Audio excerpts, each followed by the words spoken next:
And in this programme, I'll discover how in the 19th century a British government coup in India created the British Raj and was heralded by the Victorians as the civilising triumph of the empire. In 1877, Queen Victoria got a promotion when she was made Empress of India. She was now up there with emperors like Alexander the Great or the Caesars, the most powerful potentates in history.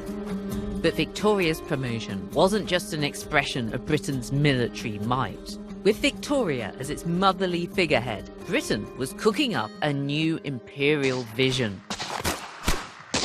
Tyranny and exploitation were things of the past. This would now be a caring empire, driven by core Victorian values of honour, respect and justice. Or so the story goes. With history, the line between fact and fiction often gets blurred.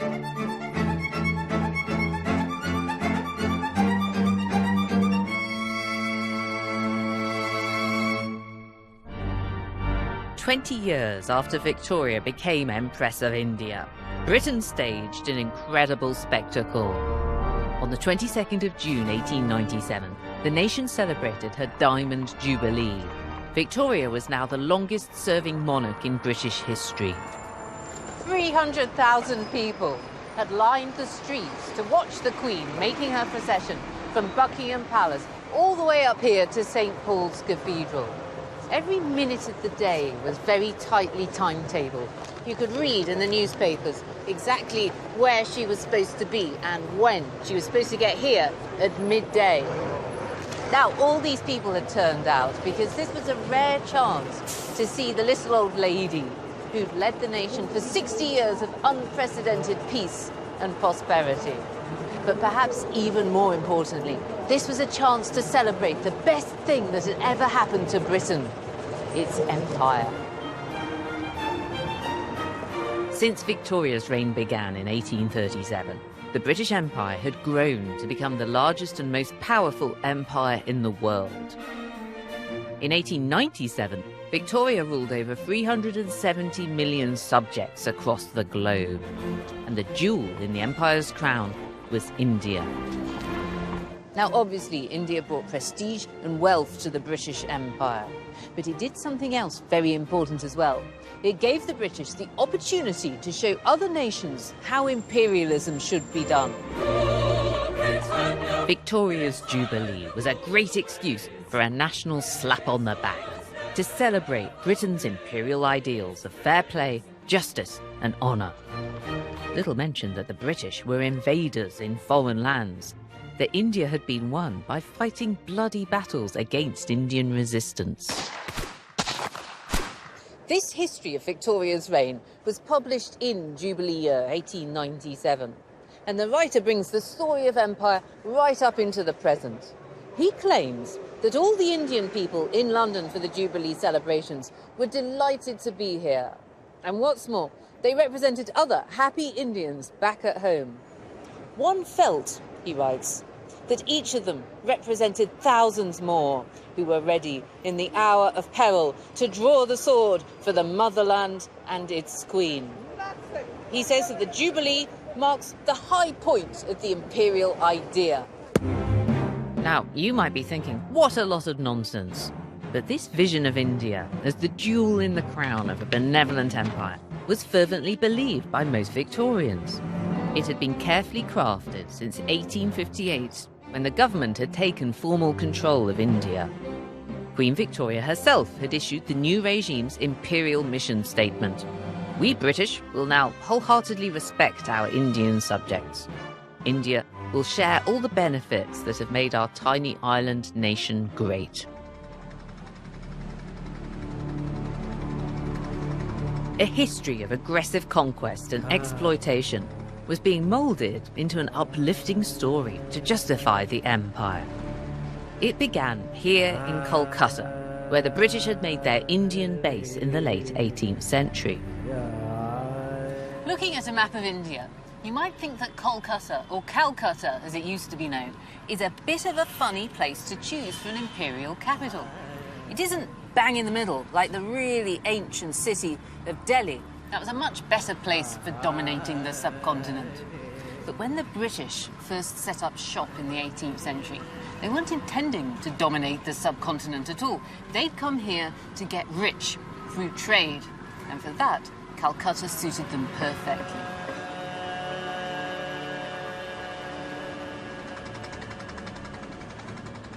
Calcutta's Hooghly River flows out into the Bay of Bengal and into convenient sea routes to take goods back to Britain.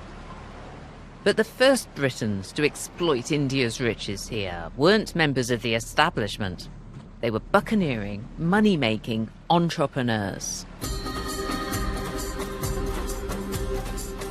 They were employees of a vast multinational corporation, the British East India Company.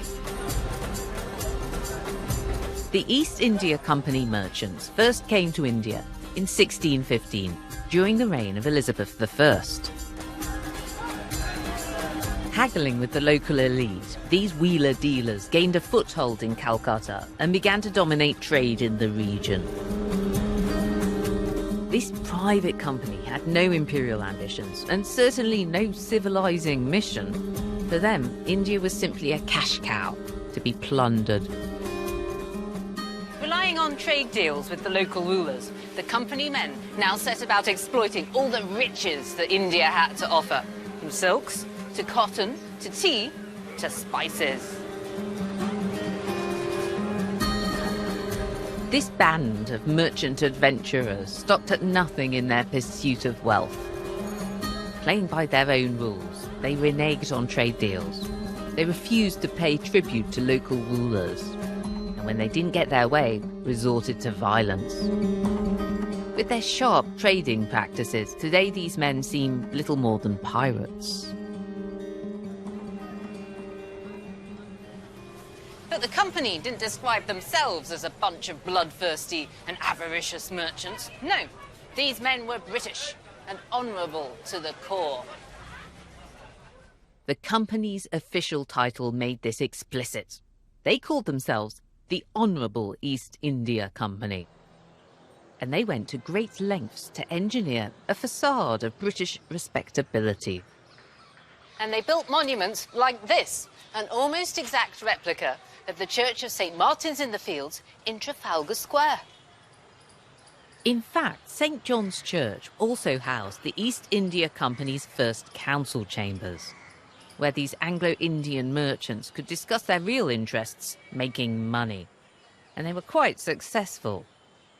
By the late 18th century, they were like independent rulers of large parts of India, with their own private army of Indian foot soldiers or sepoys. As the company grew in power, it still had its pretensions to that word honourable. But a rather different insight can be found inside St. John's. A picture by Johann Zoffany, the company's go-to portrait painter. So, Jayanta, we're standing in a Christian church. Yes. We're looking at a painting of the Last Supper. Yeah. That's not such a surprising thing to find. No, it's not.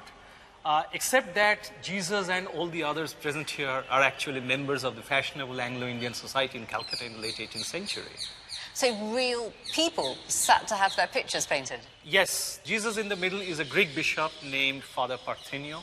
Yes. To his left, the lady figure is actually the police sergeant of Calcutta in the late 18th century, named W.C. Blackware, who was a transvestite and who was very famous for stalking and rounding up criminals while dressed as a woman. Hang on, you can't just say that. Are you saying that St. John is a transvestite policeman? Here it is. That's Zoffany's funny take on this, slightly subversive. Okay, and who else? This bearded guy sitting on the right foreground with this dagger showing up on his waist, he's a Judas here. Oh. He's actually an auctioneer named William Tulloch. He looks pretty unhappy. He looks pretty pissed playing Judas here. All the others, they're all company men, powerful and influential.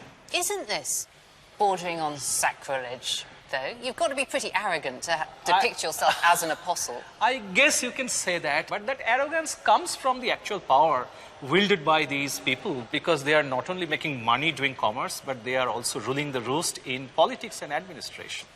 They called themselves the Honourable East India Company. yes. They weren't honourable from our point of view today at all. How do you explain that? Well, it's part of the self-image which the British created for themselves in order to feel good about their enterprise, which was really about commerce and money making. And they were actually portrayed by fairly influential intellectuals at that time as honourable, like David Hume, whose volumes on the history of England portrays these people as very honourable, holding up the British values.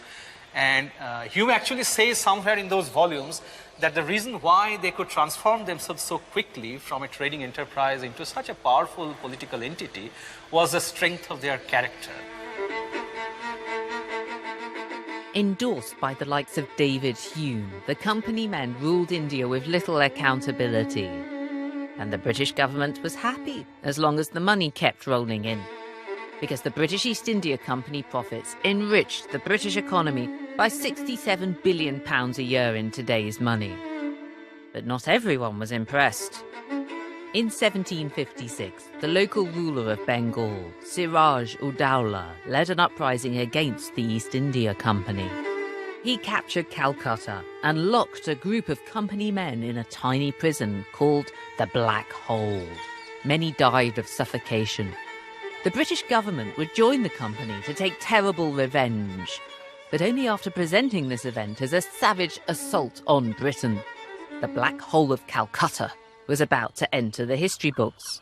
To the memory of the 123 persons who perished in the Black Hole prison. Now, British people will have heard of the Black Hole of Calcutta, but what really was it? Now, the only account of a survivor, of a first-hand account of that, is from a British general called John Holwell, who was in that room. What sort of detail does he give us in his account? John Holwell is fairly graphic in his details. I have an extract here from the Chambers Edinburgh Journal. This is Holwell's quote.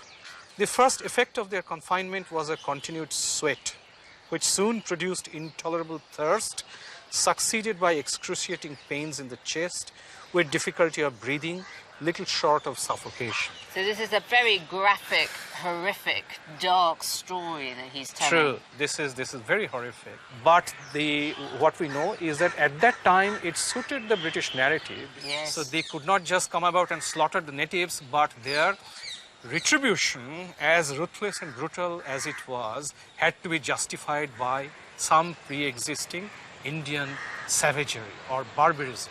It was more than 2 centuries later, in the 1960s, that Indian historians began to question Holwell's account for the first time. And the first one who did that very significantly was a historian named R.C. Majumdar, who wrote a book in 1962 where he raised 2 questions. One is that if it was so dark and so cramped in that little black hole, then how could Holwell write such a graphic description with such excruciating and horrific details? The other question was that if the room was so small, then there was no way you could cramp together 146 people in that. So even if Holwell were true about people dying of suffocation, it couldn't have been more than 60 or 70 people, not more. We don't know. Majumdar was a nationalist historian, so his account was also very subjective. Was he trying to make the British look really bad? Liars? Yes. Massagers of the truth? But we don't know the real truth, what happened.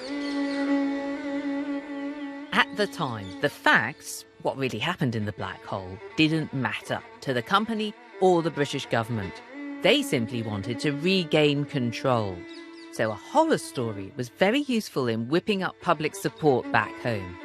And when the East India Company under General Robert Clive took their revenge, Clive's troops were reinforced by the might of the British Army at government expense. Clive was victorious. He was given a peerage and immortalised in the colonial narrative. He was now Clive of India.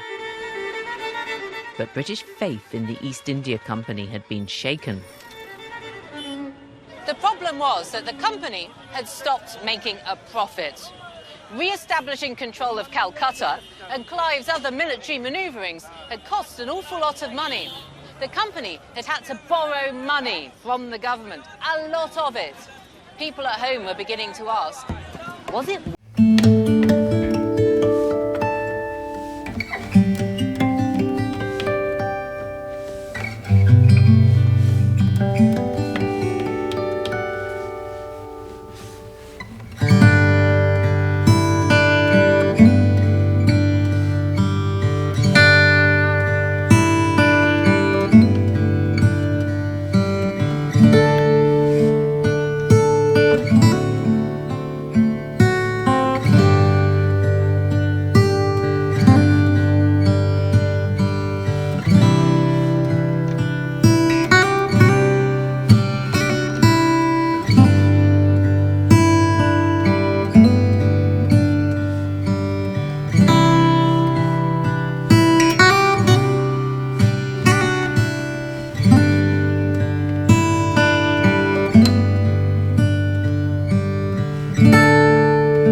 purchased in 1795 by a company man, Colonel John Cockrell. After his death, it was then embellished with this extravagant Indian facade by his brothers, also company men, Charles and Samuel.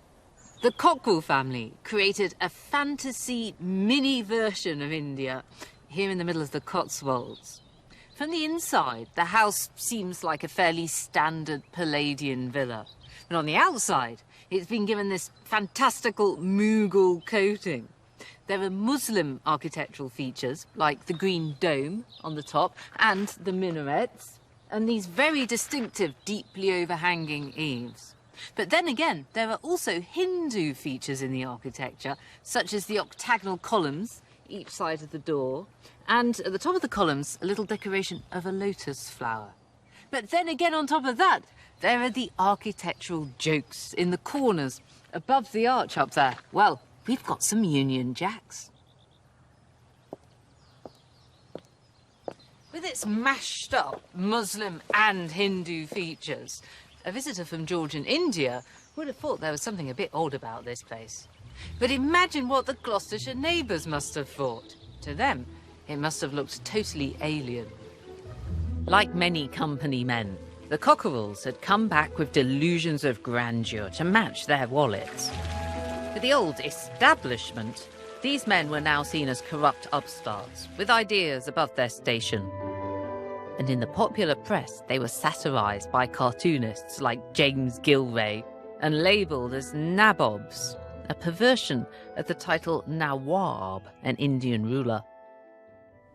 Andrea, what was the problem with these East India men coming back to Britain? Why were they so disliked?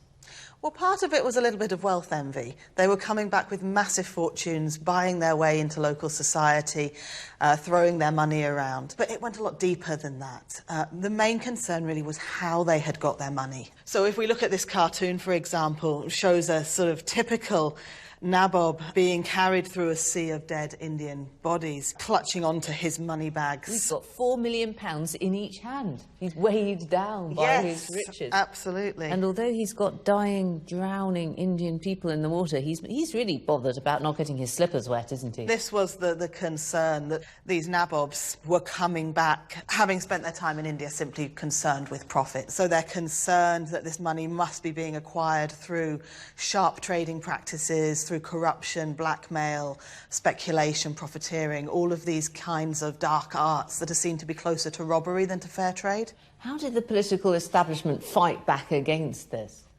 Well, the main way they fought back was by impeaching the Governor-General, Warren Hastings.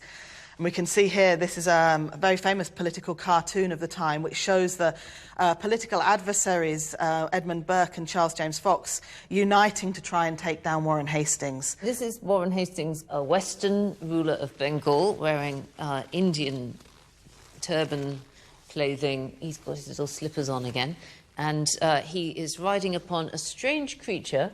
I believe it's a camel. It doesn't look much like a camel, but that's slightly stylised camel, yes. And he's representing the East India Company at this point, is he? Yes, effectively. The bigger concerns here are not so much about Hastings as a person, but about what the East India Company is doing, how governance is being carried out in India. But of course, all of that is a little bit dry for capturing public opinion and public enthusiasm. And Burke realises that to have this debate, he needs to go for a target, and that target is Warren Hastings. By company standards, Hastings wasn't the shadiest character by any means, but he was high profile, the perfect scapegoat for the government. He was charged with tyranny, robbery, corruption and blackmail. The trial dragged on for 7 years. In the end, it was impossible to make all the charges stick to one individual. Hastings was acquitted. But the show trial had worked. The East India Company had been discredited. The government was waking up to the dire situation in India. In future, company men would be kept in check. In 1784, the government passed an act. Its full title makes it pretty clear what it was all about. It was an act for the better regulation of the affairs of the East India Company.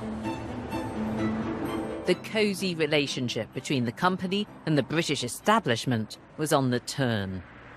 the merry band of merchants were now depicted as rather too merry. Drunkards who'd succumbed to the vices of the Orient and grown too close to the locals and their culture. Take, for example, the rather fabulously named James Achilles Kirkpatrick.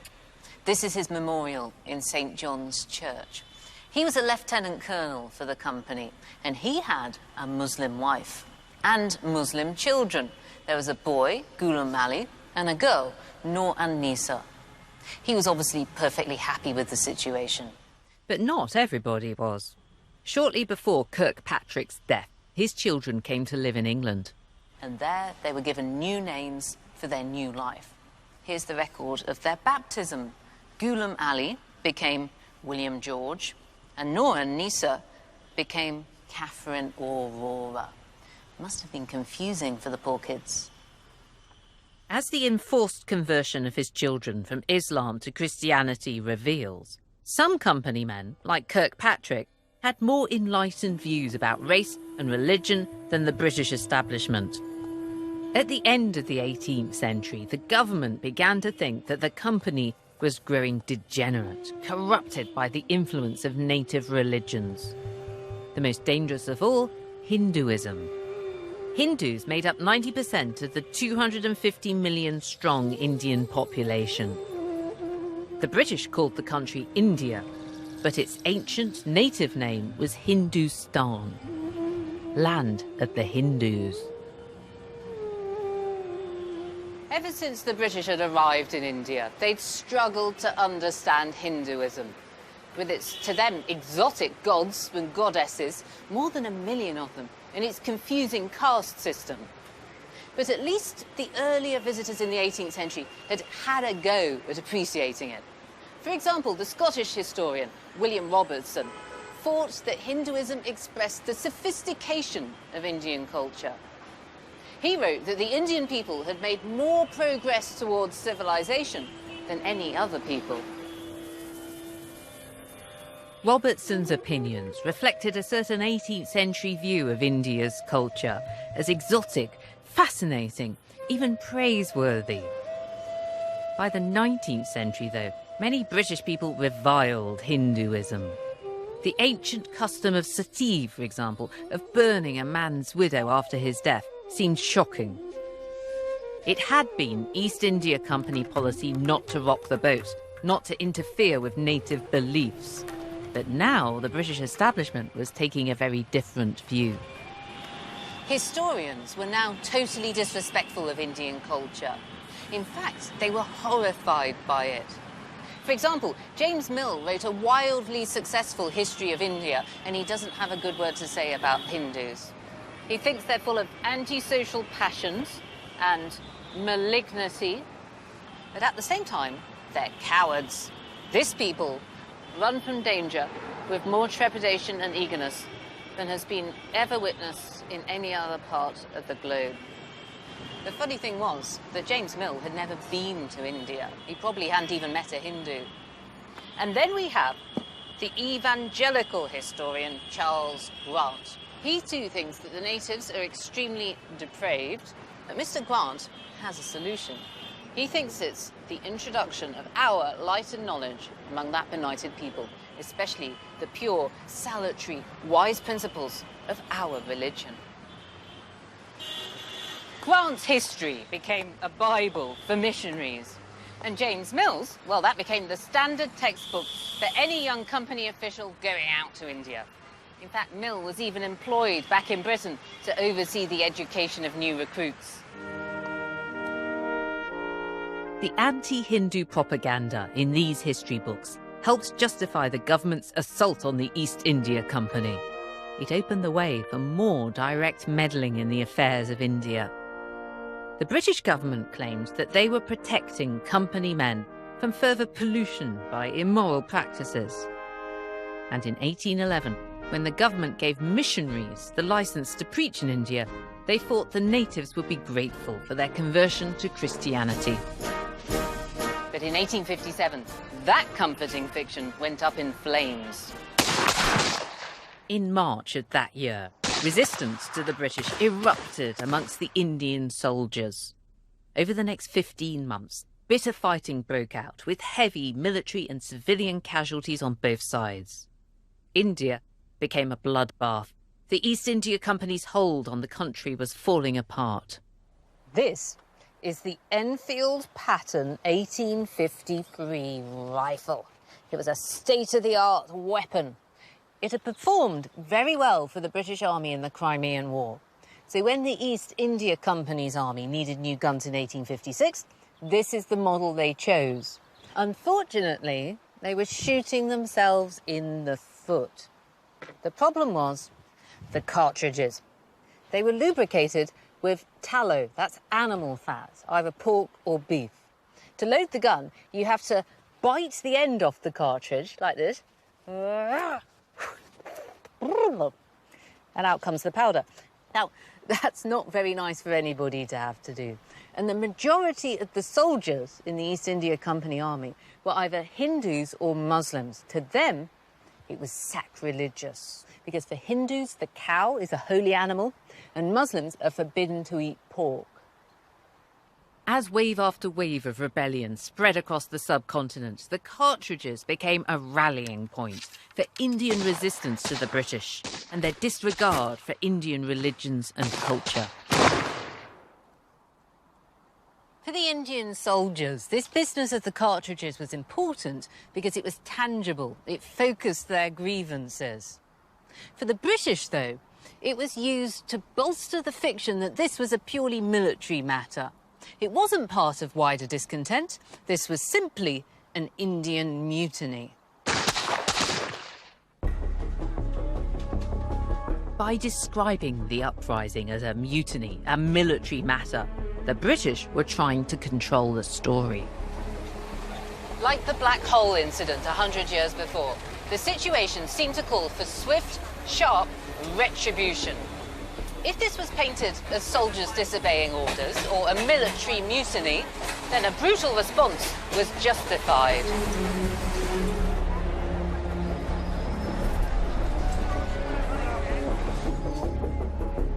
This is Barrackpur, just outside modern Kolkata. In Hindi, Barrackpur means the city of barracks. And in 1857, this was the site of an East India Company army base. The Indian uprising began here, as did the British decision to call it a mutiny. I'm going to see the statue of an Indian soldier who's said to have started the rebellion, Mangal Pandey. It was 29th of March, 1857, that he came out of his barracks with his red coat, the hat, but significantly not the pantaloon, but the traditional Indian dhoti. Oh, so the top half was British, Yeah. and the bottom half was Indian. That might be indicative of something, Something's that going I'm on. going to revolt against the British. And what happened? Then one of the British officers came forward, but Mangal Pandey shot him, but he missed. The second British officer came and he ordered the sepoys to come out to help them. But most of the, Indian sepoys, they didn't, come out to help him. Nobody came. Yeah, The no, other sepoys didn't come. No, didn't come. Yeah. Then the third officer, who was the commanding officer, he came and he called the sepoys to come out or he will shoot them. Then the sepoys came, but when Mangal Pandey saw that, then he shot himself. He was injured seriously and he was arrested, and after that he was hanged under this banyan tree. It sounds to me like this really was technically a mutiny. He broke the rules of being a soldier. Yeah, in the British eyes, of course, he did.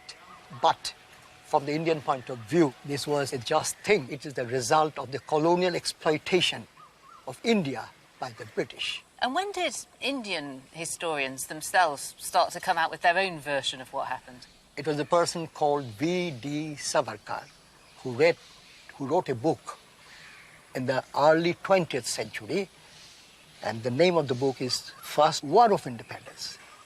Now here also, not Indian mutiny or Indian revolt, Indian War of Independence. Still now, in school books, in textbooks in the colleges, Mangal Pandey is regarded as the first martyr of the Indian independence movement. Do you think that this whole event, call it a mutiny, a war, whatever you like, it's a really fascinating case study for historians, isn't Sure, it? it is. You have to see the whole thing in the perspective of the time. Visiting Barrackpur today, with the crumbling ruins of the military barracks around the cherished memorial to Mangal Pandey, history is on the side of the sepoys. But in 1857, it was a very different story. Back then, today's heroic freedom fighter was portrayed by the British establishment as a drug-crazed villain, disobeying orders, the ringleader of a mutiny. As the resistance quickly spread across the country, "Remember Mangal Pandey" became the Indian resistance cry. And for the British, Pandey became a byword for mutineer.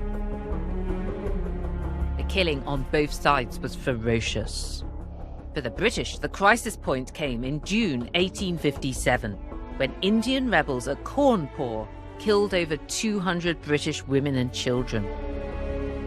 They then dumped their bodies in a well. Once again, the British began whipping up a frenzy for vengeance.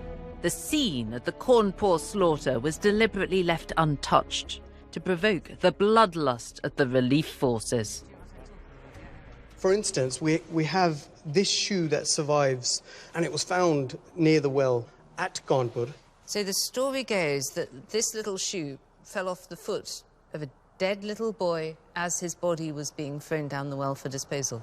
That's right. Do you see this as a sort of a prop for telling a particular story about what happened on that day, then? I certainly think so. I think if this was a soldier's boot, it wouldn't have had the same impact.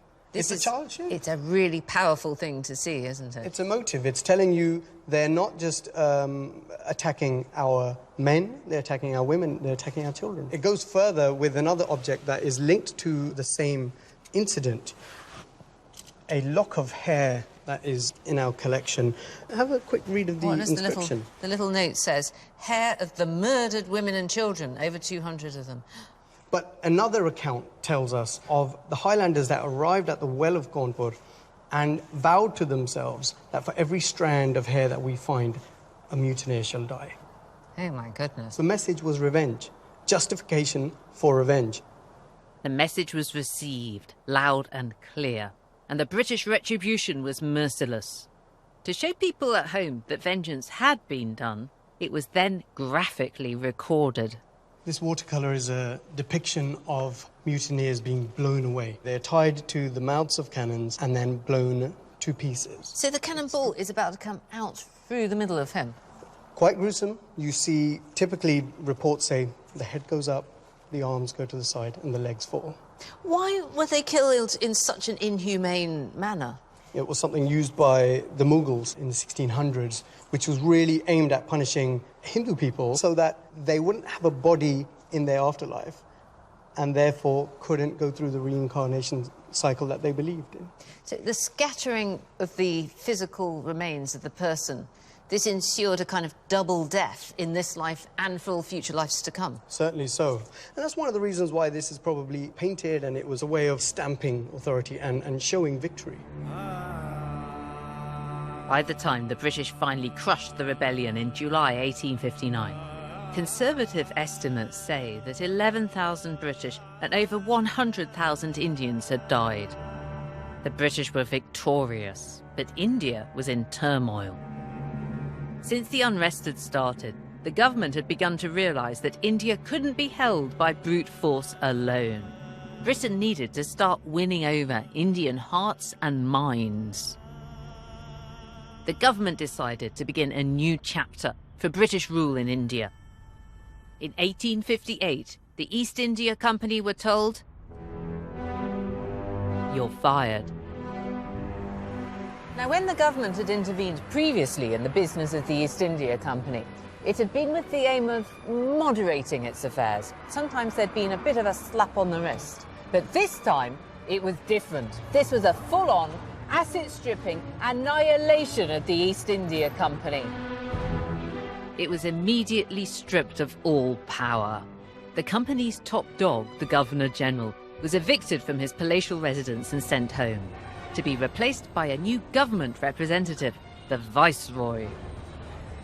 The new age of the Raj was dawning. The government now had to prove that the regime in India really had changed and was already weaving an imperial narrative to do just that.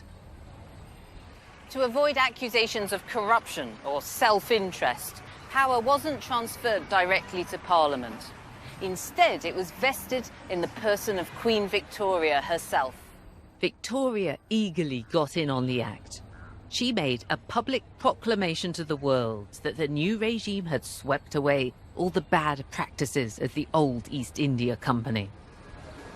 We will respect the rights, dignity and honour of the native princes. Everyone of any religious faith shall alike enjoy the equal and impartial protection of law. We will respect land inherited from ancestors. Our earnest desire is to stimulate the peaceful industry of India, to promote public works and improvements. Their prosperity will be our strength. Victoria's proclamation was a masterstroke. It transformed a government coup into a moral mission to improve the lives of all Indians.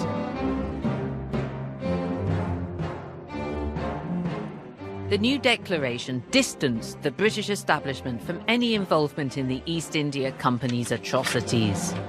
Britain's image as a plundering nation was now being repackaged for both Indian audiences and those back home.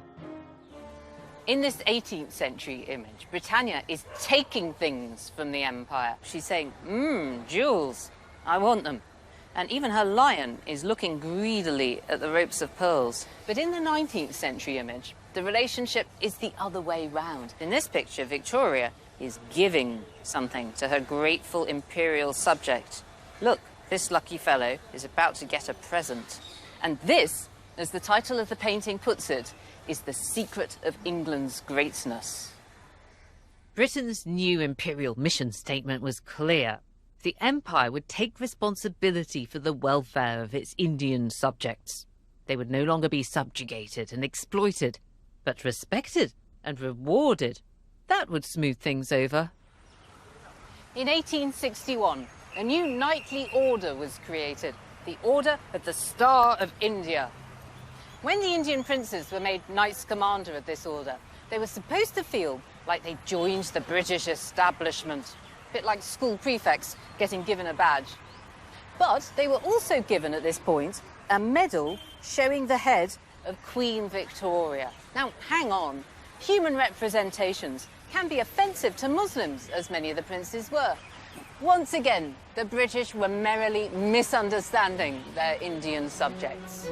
In reality, the replacement of East India Company rule with the British Raj offered only a veneer of change.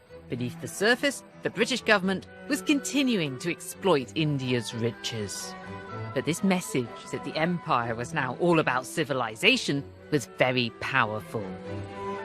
And in 1868, this imperial manifesto gained another powerful champion, the new Prime Minister, Benjamin Disraeli. He coined the phrase, the jewel in the crown, to emphasize his view of India's importance for the empire. Disraeli was highly ambitious, partly for himself, yes, but also for Britain and for the empire. He thought that Britain shouldn't just maintain its empire, it should expand, and that for this purpose a figurehead, like an empress, would be awfully useful. In 1876, Disraeli engineered the Royal Titles Act, giving his imperial jewel some extra sparkle. Queen Victoria would become the Empress of India. This was a very clever move on Disraeli's part. Ever since Albert had died in 1861, Victoria had been in mourning.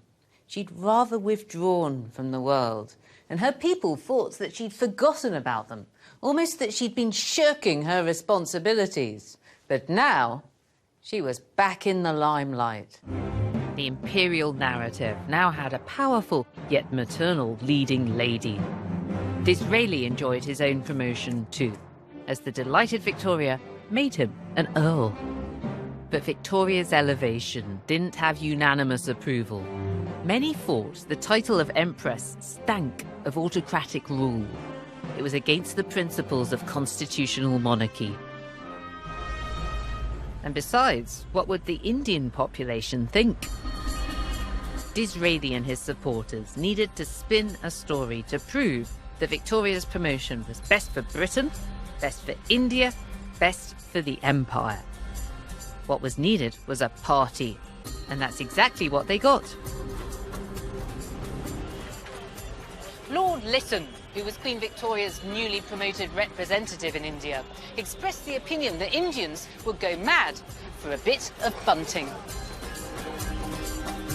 There were immense cultural differences, but both Indians and the British revelled in pageantry and spectacle. Celebrations were to be held across India, and there would be one show-stopping event. It was decided that the celebrations weren't to be in Calcutta, but here in Delhi. Because this wasn't just a party, this was a cleverly crafted statement of propaganda. The choice of Delhi was highly symbolic. For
masala is an invention based on 3 staples taken from an Indian diet, but turned and transformed into a completely unrecognizable dish. How did the British go about reinventing this tradition?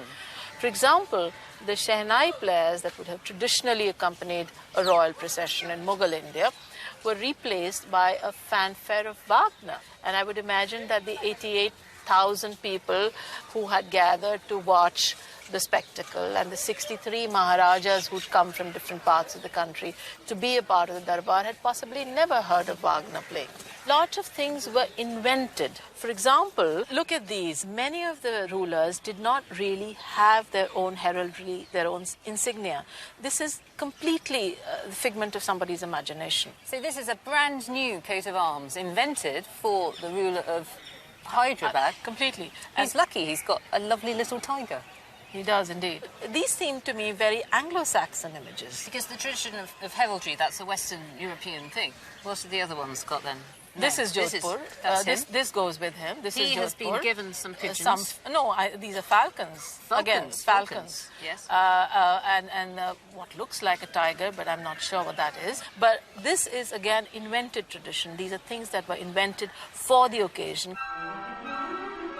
In 1877, with Wagner trumpeting out over the spectacle, the Durbar was a resounding success story. It was spun so cleverly that few commented on its vast costs, at a time when famine was ravaging India. The money could have been spent on saving the 5.5 million Indians who died from starvation. But no, this was the climax to the positive story that the Raj was a wonderful new age of empire.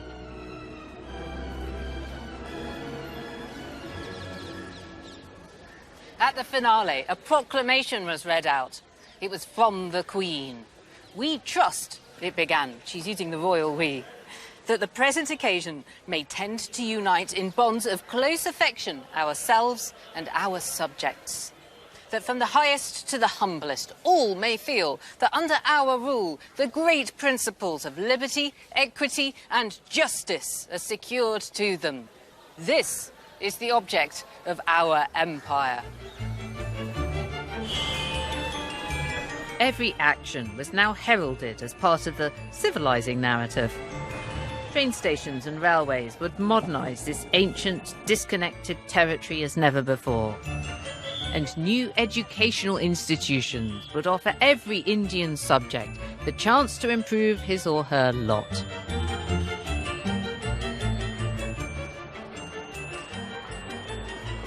Educating the natives was a key part of the mission of empire, at least according to Thomas Babington Macaulay, politician and historian. Macaulay thought that Indian schoolboys ought to study British history because that would show them how a society could and should develop. Britain showcased the triumphant march of progress. Macaulay first expressed his educational policies in the 1830s. He thought that with a good dose of education, Indians could not only better themselves, but help the British run the country. Of course, they'd have to get the right sort of education. Not Indian, but British. Macaulay thought that there was less valuable historical information to be collected from all the books ever written in Sanskrit than you would find in an English prep school textbook. Macaulay believed that a native could only be called learned or honourable if he'd learnt his Milton, his Locke and his Isaac Newton. Giving Indians British educational opportunities became a key enterprise under Crown rule. It was central to the repackaging of the empire. But for the people of India, the new educational policy exposed the civilizing claims of the British to be something of a sham. The Indians, the educated Indians, they had started realizing that they had been sort of tricked by the British imperialists, because while the Queen, the proclamation of the Queen, had spoken of equality, there remained a lot of discrimination between the British and the Indians, insofar as jobs were concerned. What sort of jobs were these educated Indians hoping to get? They wanted to hold important posts in the civil services. Moreover, they wanted to hold important positions in the realm of law. But here there was a bar. Indian judges, they were never allowed to try an European offender. The European offender was exclusively tried by a British judge or an European judge. So we have the rhetoric of empire, Yes. very clear, but Yes. the reality is quite different. It was definitely different. There was a glass ceiling, and beyond that limit, the Indians could not cross over. In 1883, there was a move to smooth over the cracks. C.P. Ilbert, a member of the Calcutta Law Council, put forward a motion to give Indian judges the right to try British individuals. But that didn't go down very well either.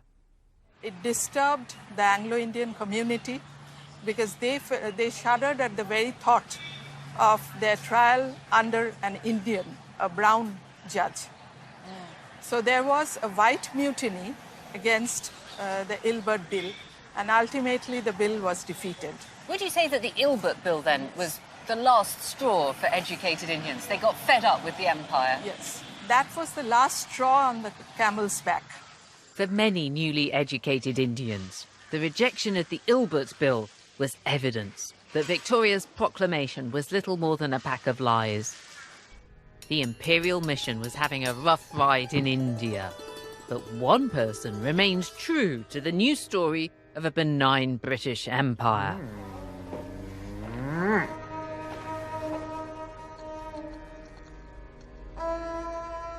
Yes, the Empress of India was very partial to a chicken tikka.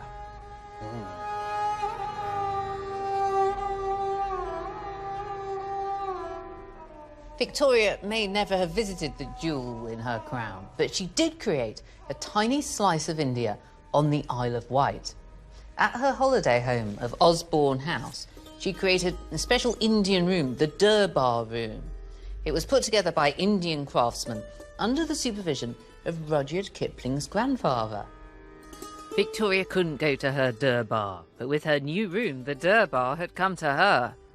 And she was far better informed about India than most of her British subjects. In the late 19th century, most Britons had never met anybody from the subcontinent. But a growing number of Indians were now making Britain their home. In 1889, Britain's first purpose-built mosque was constructed to cater for this growing Indian population in Woking. And it's here that I'm meeting Shrabani Basu, who's researched the life of a man who fired up Victoria's passion for India, Abdul Karim. Here we've got Abdul Karim looking terribly grand. What are all these medals that he's wearing here? Well, she gave him land and titles. He had every title, just stopped short of a knighthood, actually. He's quite the aristocrat in his sort of study, at ease, looking extremely distinguished, if I might be Absolutely. so And there's a bold. photo of Queen Victoria there. And a photo with the Queen on the table there. Is he just a sort of token gesture to bolster the idea that she's this benign Empress of India? You know, it started like that. He was sent to her as a Jubilee present, as a servant, to stand behind her at table, just look grand, and wait on her. But this relationship developed. Within a year, he's become her private teacher, her munshi. And for 13 years, he taught her Urdu. And by the end of her life, she could read and write Urdu. She loved showing off. She would invite royalty from India and, say a few lines in Urdu. Is this her own private journal? This is actually her last entry in her journal. It's quite moving because it's written 2 months before her death, November 7th, 1900, Windsor Castle. And she writes about the weather, that she's just got back from Balmoral. They weren't exactly talking about high politics. Sounds more domestic. It is. The journals show a domestic side, but we know that she took a keen interest in Indian politics. And this is coming from Abdul because of the letters she writes to the Viceroy, in which she asks detailed questions about riots, tension between Hindus and Muslims, and she even offers some solutions. She says, the Hindus have so many festivals, why can't they just postpone one of their festivals so they don't clash during Muharram? And the poor Viceroy, Lord Lansdowne, he writes back, postponing a Hindu festival would be like changing the day for Christmas. So she's a little bit naive, but she's trying very hard.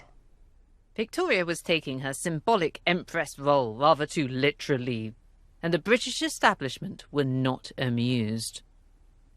The doctor, he actually writes that this is all Munshi mania, and it reaches a stage where they actually want to label the Queen insane, and they say, we will, if you don't stop now because of the Munshi, we will say you are insane. And then she gives them a year.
being rewritten. The villains of the Raj were turning into heroes of a growing nationalist movement. When the British gave up control of the Indian subcontinent on August the 15th, 1947, Britain lost 80% of its subjects, nearly 390 million people. Its jewel in the crown had gone forever. And as the new Indian flag was raised at the Red Fort in Delhi, India's first Prime Minister, Pandit Nehru, spoke of India's tryst with destiny.